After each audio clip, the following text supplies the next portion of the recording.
welcome everyone to the Tesla D event. There's been a lot of speculation as to what the D stands for.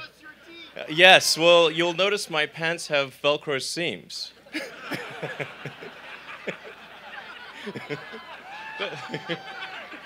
They may have mixed appeal.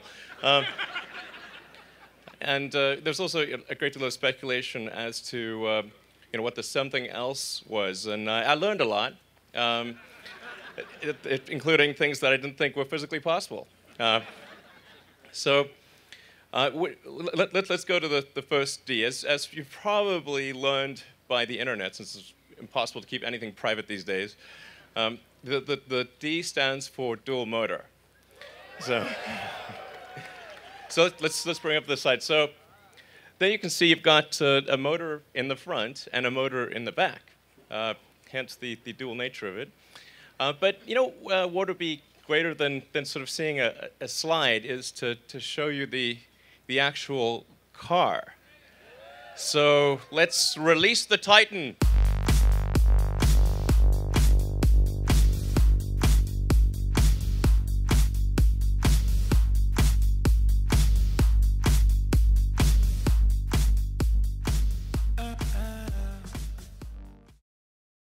So here we have the chassis and the drivetrain of the dual motor Model S. Obviously got the front drive unit, the rear drive unit, and the thing that makes this unique and special and sort of better than all-wheel drive in the past is because you can dynamically shift the power from front to rear at the millisecond level. So you can very quickly adjust torque more than is possible really with a mechanically linked system. So all all-wheel drive systems out there are just mechanically linked with a shaft. So it's like the equivalent of being sort of analog, whereas this is a digital system. So with a system like this, it's inherently able to achieve better road holding than a mechanically linked system that's just there with a single engine. And we're able to actually improve almost everything about the car, which is, it's a rare case that you're able to do something like that. So the acceleration gets a little faster, the top speed is higher, and something that's I think that is for the first time ever, the range, the efficiency actually increases. Okay, so. As you probably know, with all all-wheel drive systems out there, you get less mileage. It's less efficient to have an all-wheel drive system. But in the case of the Model S, because we're able to have two drive units where we can shift the power from front to rear and constantly be at the optimal efficiency point for each motor, we're actually able to overcome the penalty of the increased mass of the motor. So any given motor or engine has a power versus efficiency curve, and the default behavior of the car will be, the first priority, of course, will be traction control, road holding, and then the second will be efficiency, and then as soon as you punch the accelerator, it'll just go to max power. And efficiency, obviously, is less of a concern in that situation. But literally everything improves about the car with dual motor. There's no sort of technical drawback in this case. We've also in the highest power version, the P85D, we've actually retained the larger rear motor and added the medium-sized motor to the front, which basically gives the car about half again as much power. Because the P85 started was pretty good, on the power front. As probably a bunch of you have those cars, but this car is nuts. It's like taking off from a carrier deck. It's just bananas. It's like having your own personal roller coaster that you can just use at any time. So that I mean, it's really mind-blowing. In fact, the target that we had for performance was to try to meet one of the greatest. The acceleration of one of the greatest supercars of all time, which is the McLaren F1. And so we were able to actually achieve a 3.2 seconds 0 to 60.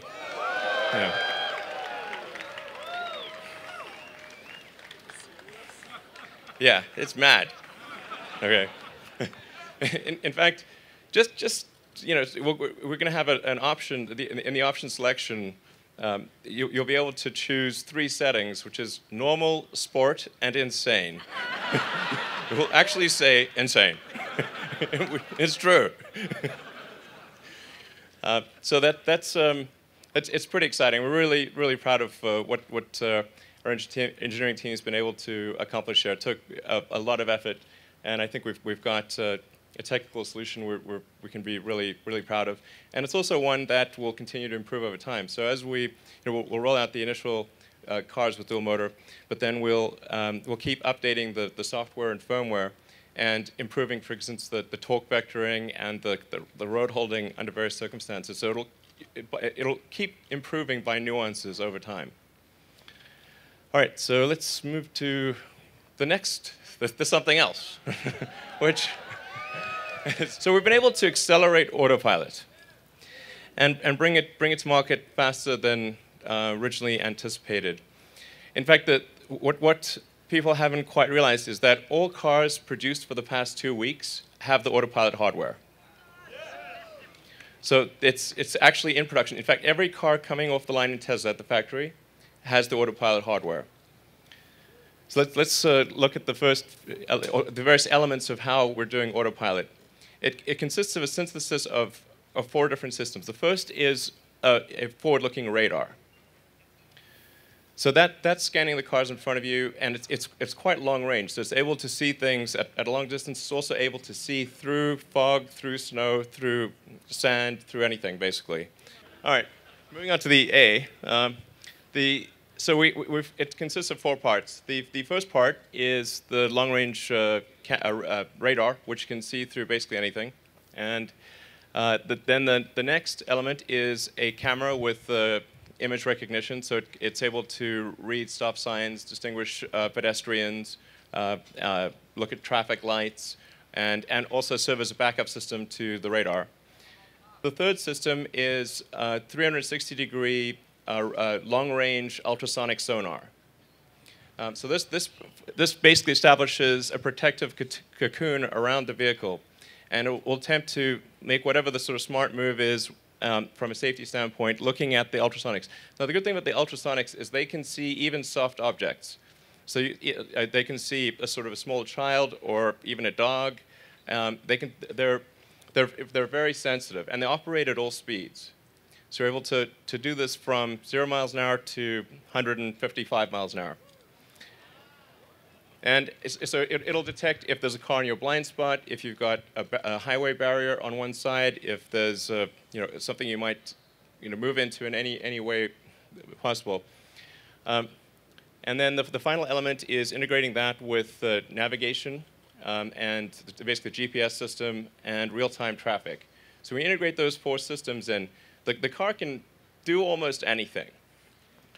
So we're able to obviously do lane keeping on freeways, do automatic cruise control, active emergency braking, so that it'll brake if it sees any object that you're going to collide with, and it'll self-park, so you'll be automatic parallel parking, automatically go into a garage. In fact, when you get home, you'll actually be able to just step out of the car and have it park itself in your garage, including it'll open the door and it'll go in and park itself. And then something I'd like to do, which I think many of our engineers will be hearing this in real time, is have the charge connector plug itself in. like an articulating, like a sort of a snake, like Metal Gear Solid or something. Yeah, like just plug itself in. So I think we'll probably do something like that. So you can just get out of your car and go park itself in your garage. And then going a step further, you'll be able to summon the car if you're on private property, because you have to be on private property for this. You can actually summon the car, and the car will come to wherever you are, and it'll use the ultrasonic sensors, kind of like a insect antenna, because it can detect even small soft objects with the ultrasonics, and just it'll sort of slowly make its way to you and then stop and be ready to go. It can actually go even a step beyond that, which is if you have your calendar turned on, it'll meet you there. And so if you're getting ready to go to work for something and it knows, oh, you're going to need to leave half an hour before work, you can say, okay, I'd like it to just come out and have the air conditioning done and everything done, your music playing, everything's just ready to go, and it'll just come and be there.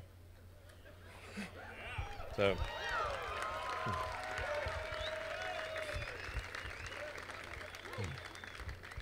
A very important point, though, in addition to the sensors, you have to have precise control. So we have an all-digital control system, high precision, really low latency control system, starting with the motors. Obviously, they're electric motors. They don't have the latency and the sort of slow spool up of gasoline engines.